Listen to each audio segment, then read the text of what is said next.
ETF index mutual funds నేర్చుకుని stock మార్కెట్లో రాణించాలనుకుంటున్నారా? వెంటనే ఈ నెంబర్కి కాల్ చేయండి.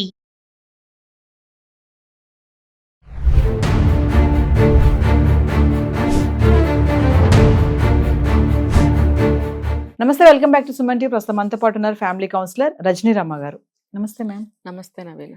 నేను ఒక రిలేషన్షిప్లో ఉన్నప్పుడు భార్య భర్తే కానీ లివింగ్ రిలేషన్షిప్లో ఉన్న వాళ్ళకి కానీ చీటింగ్ చేయడానికి అసలు రీజన్స్ ఏముంటాయంటారు? ఎందుకు ఈ మోసాలు అనేవి ఎక్కువగా చూసుకుంటే పార్ట్నర్స్కి, భార్య భర్తని, భర్త భార్యని ఈ మధ్య కాలంలో మనం చాలానే చూస్తున్నాం.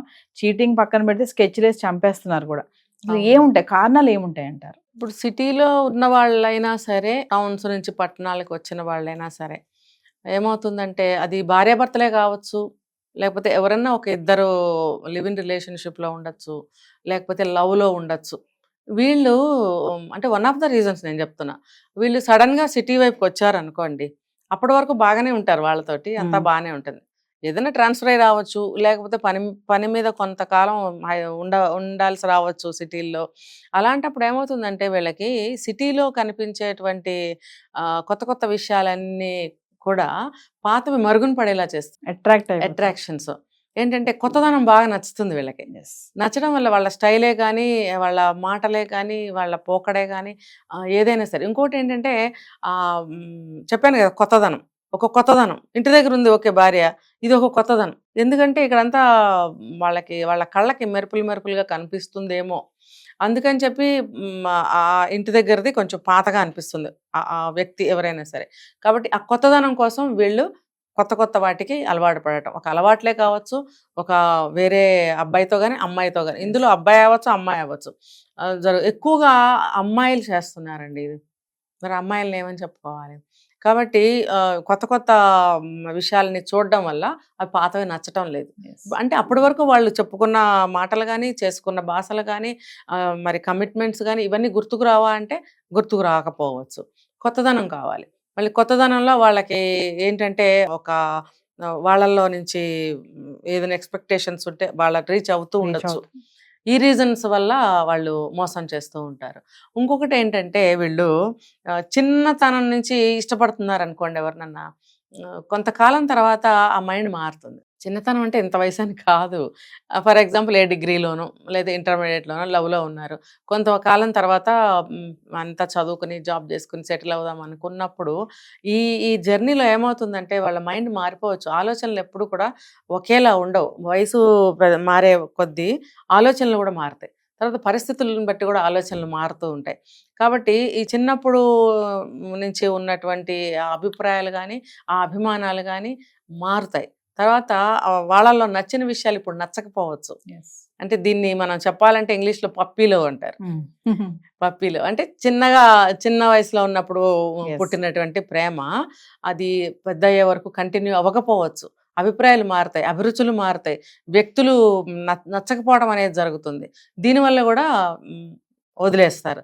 దీన్ని ఏం పేరు పెడతారంటే మోసం అని చెప్పి పెడుతున్నారు. అది కూడా తప్పే. ఇది మనసుకు సంబంధించిన విషయం అయినప్పుడు టక్కన అలా వదిలేసి వెళ్ళిపోవడం అనేది చాలా తప్పది. రెండో వ్యక్తి చాలా బాధపడతారు కదా, నిజంగా వాళ్ళ లవ్లో ఉన్నారు, వాళ్ళు బ్రేక్ చేసుకోలేకపోతున్నారు అని అంటే అది వాళ్ళు ఎంత మానసికంగా ఎంత కుంగిపోతారు, వాళ్ళు లైఫ్లో ఎదగలేకపోతారు. ఇవే గుర్తుకొస్తాయి. లేదు ఒక మద్యానికి బానిస అవ్వచ్చు, లేకపోతే సూసైడ్లు చేసుకోవచ్చు. ఈ మధ్య మనం చాలా వింటున్నాం ఇలాంటివి. కాబట్టి దానికి కూడా మనం ఏం చెప్పలేము. అది నా అభిప్రాయం మారింది. ఇప్పుడు నువ్వు నచ్చటం లేదు. ఇప్పుడు సిటీ అని చెప్పుకున్నాం ఇందాక మనం. అంటే కొత్త వ్యక్తులు అంటే వాళ్ళ యొక్క వ్యక్తిత్వం నచ్చచ్చు, వాళ్ళ యొక్క పర్సనాలిటీ అంటే ఫిజికల్గా నచ్చచ్చు, లేకపోతే వీళ్ళందానికి వీళ్ళు బానిసలు అవ్వచ్చు. అప్పటి వరకు ఉన్న లవర్ అయినా కానీ, భర్త అయినా కానీ, భార్య అయినా కానీ వాళ్ళల్లో ఈ అందాలు కనిపించకపోవచ్చు, ఈ అట్రాక్షన్స్ కనిపించకపోవచ్చు. కాబట్టి నా మనసు అటు మొగ్గింది, దానికి నేనేం చేయను, నా చేతిలో నువ్వంటే నాకేమీ అయిష్టత లేదు, కానీ నా మనసు ఎందుకో నీతో ఉండాలనిపించట్లేదు అని చెప్తున్నారు. అంటే ఇది వాళ్ళే నిర్ణయించుకోవాలి మనం చేస్తున్నది తప్ప రైటా అనేది. దానికి కూడా మనం తప్పు పట్టలేము. ఇప్పుడు బాగా సంపాదిస్తారండి వీళ్ళు, వాళ్ళు సంపాదించలేకపోతారు. ఊళ్ళో భర్త అనుకోండి, అతని సంపాదన కంటే ఇక్కడ సంపాదన ఎక్కువ కావచ్చు. అలాంటప్పుడు డబ్బుంటే మనం అన్ని నెరవేర్చుకోవచ్చు అనే ఒక అభిప్రాయం ఉంటుంది. ఉన్నప్పుడు నా అభిప్రాయం మారిపోయింది. ఈ వయసుకి ఈ పరిస్థితులకు నా అభిప్రాయం మారిపోయింది. దానికి నేనేం చేయను. అది నేను కావాలని మార్చుకునేది కాదు అని కొంతమంది చెప్తూ ఉంటారు. ఇదొక రీజన్ తోటి కూడా వాళ్ళు మధ్యలో వదిలేయటానికి ఒక కారణం కనిపిస్తుంది.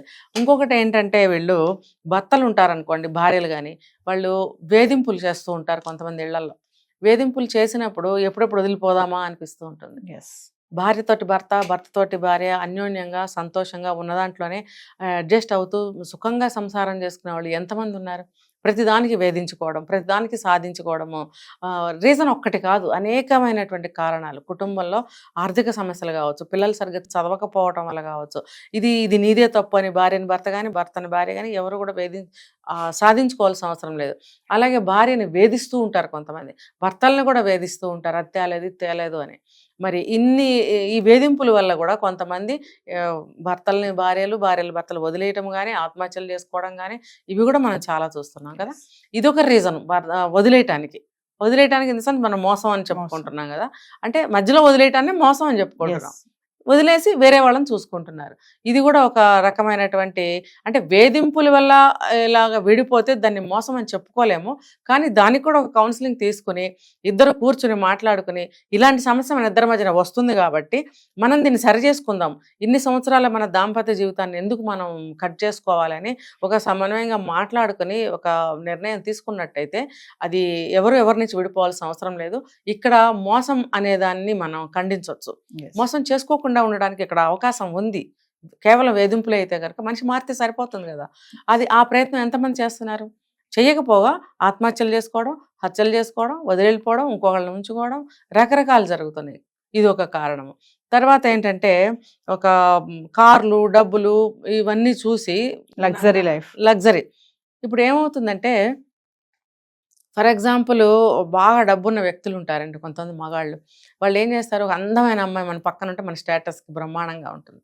అంటే ఇప్పుడు నా ఐశ్వర్యానికి పెద్ద పెద్ద కార్లు, బంగ్లాలు ఉన్నప్పుడు పక్కన ఒక అందమైన అమ్మాయి ఉంటే గ్లామర్గా అది ఇంకా బ్రహ్మాండంగా ఉంటుంది. అది గర్వం, అహంకారం అనమాట. అది ఆ రకంగా ఊహించుకుంటారు కొంతమంది ఆడవాళ్ళు ఏం చేస్తారు తెలుసా, బాగా డబ్బున్న మగాళ్ళు అయితే నన్ను మంచిగా ప్రొటెక్ట్ చేయగలుగుతాడు, సేవ్ చేయగలుగుతాడు, నా కోరికలు తీరుతాయి అని ఆలోచించే ఆడవాళ్ళు ఉన్నారు. ఇలాంటి కారణాల వల్ల కూడా అంతకుముందు ఉన్న వాళ్ళని వదిలేస్తున్నారు. ఇది ఎక్కువగా జరుగుతుంది.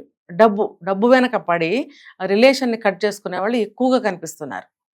అది ఆ తర్వాత వీళ్ళు శృంగారపరంగా కూడా వాళ్ళు మనకి సరిపోతారా లేదా ఇది కూడా చూసుకుంటున్నారు. ఇన్ని కారణాల వల్ల ఇవి మధ్యలో కట్ చేసేసుకుంటున్నారు. దాన్ని మనం ఎవరైతే ఒకళ్ళు వెళ్ళిపోతారో రెండో వాళ్ళు మోసం చేశారని అనుకుంటారు కదా. కాబట్టి ఈ కారణాలని కొన్ని మనము సపోర్టు చేయలేము, అలా అని చెప్పి దాన్ని తప్పు అని చెప్పలేము. ఏం చెప్తున్నా అంటే ఆ సమయానికి కాలమాన పరిస్థితులు అంటారు దీన్ని, ప్రతిసారి చెప్పుకుంటున్నాం ఈ మాటను. చూడండి, ఆ వయసుకి నాకు అలా అనిపించింది, ఆ పరిస్థితులకి అది అలా అనిపించింది, ఇప్పుడు ఈ పరిస్థితులకి ఈ వయసుకి నా మెంటల్ మెచ్యూరిటీ పెరిగింది, లేదా నా అభిప్రాయం మారింది. చూడండి, ఒక వయసులో ఉన్న అభిప్రాయాలు ఇంకో వయసులో ఉండవు. దానికి నేనేం చేయను, అది ప్రకృతి రీత్యా వచ్చిన మార్పు అది.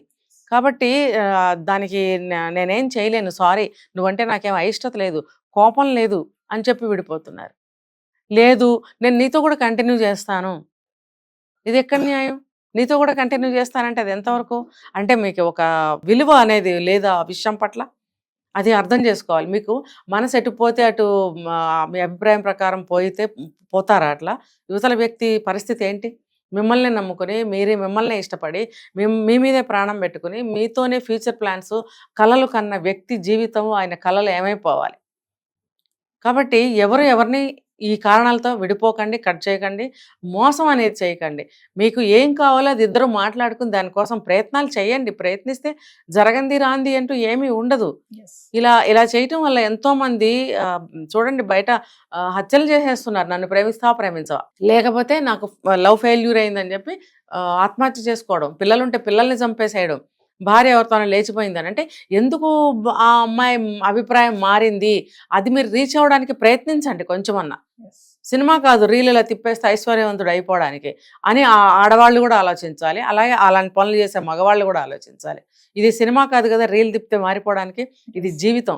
మన జీవిత కాలం కష్టపడితే కానీ ఒక మార్పు అనేది తీసుకురాలేము, మనం కూడా ఒక అచీవ్మెంట్ అనేది చేయలేము.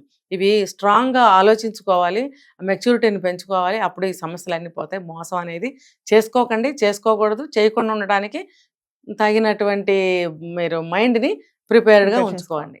Thank you.